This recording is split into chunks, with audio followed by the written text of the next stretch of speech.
साधना और दिनेश के घर एक और बेटी हुई थी। अब घर में 3 बेटियां थीं। दोनों बहुत खुश थे, लेकिन दिनेश के माता पिता जरा भी खुश नहीं थे। उन्हें दुख था कि बहू को अब तक एक भी बेटा नहीं हुआ। पहले ही 2 बेटियां होने की वजह से साधना बहुत ताने सुनती थी। अरे बेटा, घर का कुल दीपक होता है, पर तुमने तो घर में अंधेरा ही कर रखा है। एक बेटा पैदा नहीं हो रहा तुमसे। बहू, तुम तो बेटियां बनाने की फैक्ट्री हो। 1 दर्जन बेटियां नहीं चाहिए हमको, 1 बेटा दे दो बस। मेरे हाथ में थोड़ी ना है, भगवान जो दे रहे हैं उसे प्यार से क्यों नहीं ले लेते आप लोग? बेटियों में क्या कमी है? यही कमी है कि बेटी कभी बेटे की कमी पूरी नहीं कर सकती। आप खुद भी तो किसी की बेटी हैं सासू माँ, आपको ऐसी बातें नहीं करनी चाहिए। लेकिन सास ससुर पर बहू की किसी बात का कोई असर नहीं होता। तीसरी बेटी होने की खुशी में दिनेश और साधना घर में सूरज पूजा रखने की सोचते हैं। माँ, सूरज पूजा हो रही है नई बच्ची के लिए। पूजा और खाने का सामान तो ले आए, कुछ और लाना है क्या बाजार से? एक बेटा ले आ, हो सके तो। बहू से तो नहीं हो रहा। हाँ, अपने पोते के साथ खेल लूंगा तो आराम से स्वर्ग जा सकूंगा। आपको लगता है कि आप मुझे ऐसे ताने मार के मेरी बच्चियों से नफरत करके स्वर्ग जाएंगे? बहू, जुबान बहुत लंबी हो गई है तुम्हारी। अरे ज्यादा चलाओगी तो काट देंगे। हाँ माँ, बाबूजी, आप उसे ताने मत मारिए, उसकी क्या गलती है? अगर बेटा नहीं हो रहा तो उसमें उसका क्या दोष है? देख बेटा, संभल जा, 3 बेटियां हो चुकी है। अगर वो बहू पे चली गई तो तेरा जीना हराम कर देगी।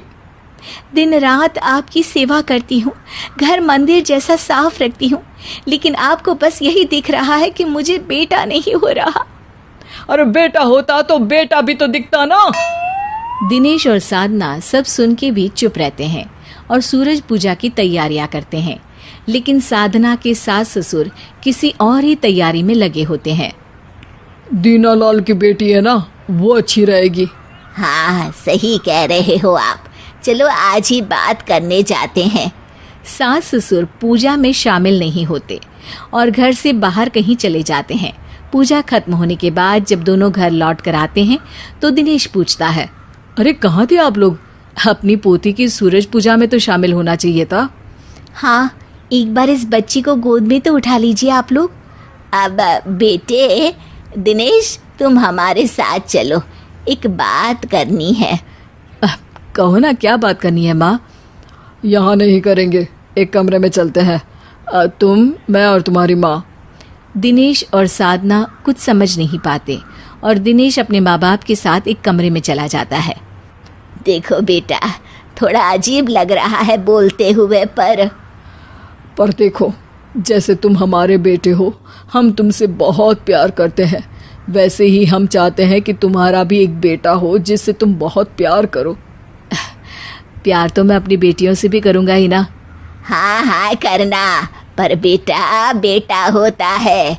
जैसे तुमने हमें कमा के खिलाया है, हमारे बुढ़ापे का सहारा बने हो, वैसे तुमको भी तो ज़रूरत पड़ेगी ना।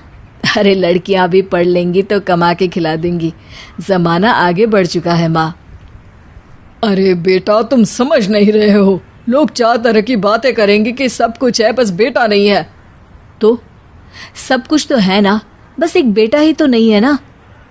देखो, सीधे सीधे बात करती हूँ, बहू की कोख से बेटा नहीं हो रहा है और हम चाहते हैं कि तुम दूसरी शादी कर लो। क्या? हाँ, हम एक लड़की भी देखा आए हैं, बहुत सुंदर है। और साधना का क्या होगा माँ? साधना, इससे तो किसी तरह छुटकारा पा ही लेंगे। बस तुम एक बार शादी के लिए हाँ कर दो, फिर बेटा मिल जाएगा इस घर को। दिनेश वहाँ से उठकर चला जाता है और साधना के पास जाकर कहता है, साधना, तुम अपना सारा सामान बांध लो और मायके की तैयारी कर लो। पीछे खड़े दिनेश के माता पिता सुनते ही खुश हो जाते हैं। उन्हें लगता है कि दिनेश अभी से साधना को मायके भेज रहा है। पर क्यों? माँ और पिताजी मेरी दूसरी शादी करवाना चाहते हैं। क्या? क्या बोल रहे हो? हाँ, तुमसे तो बेटा नहीं हो रहा ना। अरे आप कैसी बातें कर रहे हैं? आप भी इन लोगों की तरह हो गए हैं? क्या जादू कर दिया है इन्होंने आप पर?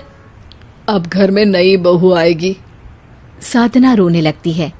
दिनेश उसे रोते हुए देखकर कहता है, रोना बंद करो, मैं भी तुम्हारे साथ चलूंगा।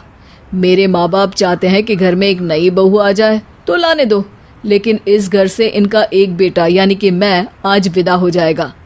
बेटा, क्या हो गया है तुम्हें? अकल आ गई है माँ। आपको बेटा चाहिए ना, जो है उसमें संतोष नहीं है, तो जिसके होने से संतोष नहीं है वो घर में क्यों रहे। हम सब जा रहे हैं ये घर छोड़कर। और रही बात दूसरी शादी की, तो साधना को छोड़ के किसी और के बारे में मैं सोच भी नहीं सकता। नई बहू ले आइए, और बेटा बाजार में मिलता हो तो उससे भी मंगवा लीजिए, पर हम जा रहे हैं। माँ पिताजी गिड़गिड़ा के दिनेश को रोकते हैं, लेकिन वो साधना और बच्चियों के साथ चला जाता है और जाते जाते रुक जाता है और कहता है, मैं आप लोगों के खर्चे के लिए पैसे भेज दिया करूँगा, और आपकी देखभाल के लिए एक नौकर भी।